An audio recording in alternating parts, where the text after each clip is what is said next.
અંકલેશ્વરની રાજહંસ સિનેમામાં ભીષણ આગ લાગી હતી, જેમાં ચાલુ ફિલ્મ દરમિયાન આગ ભભૂકતા અફરાતફરી મચી હતી। આગ લાગતા દર્શકોમાં નાસભાગ મચી હતી, ત્યારે 3 થી વધુ ફાયર બ્રિગેડની મદદ પણ લેવાઈ હતી। 2 કલાકની ભારે જહેમત બાદ આગ પર કાબુ મેળવાયો હતો, ત્યારે આગની લપેટમાં થિયેટર નંબર 3 સંપૂર્ણપણે બળીને ખાખ થઈ ગયું હતું। ત્યારે ડીવાયએસપી સહિત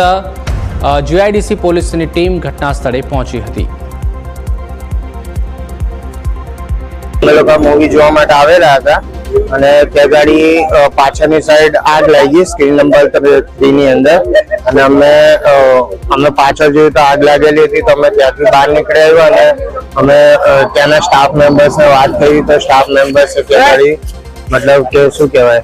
એ લોકોએ આગ બુઝાવવાની કોશિશ કરી પણ પછી એમનાથી હેન્ડલિંગ ના થયું તો અમે પછી બહાર નીકળી અને પછી ફાયર બ્રિગેડને એમને કોલ કર્યો। અહીં આવીને જોયું હતું તો ડીજીવીસીએલ પાવર સપ્લાય ચાલુ હતું, તો સૌ પ્રથમ પ્રાથમિકતા આપી અને અમે પૂછ્યું તો 2 માણસો કંઈક ઉપર ફસાયેલા હતા, તો રાજહંસ સિનેમાના સ્ટાફ એમને બચાવવા માટે ઉપર ગયા અને અમારી ટીમ પણ ગઈ હતી, પણ સદનસીબે રાજહંસ સિનેમાના સ્ટાફે 2 જણને રેસ્ક્યુ કરી લીધેલા હતા અને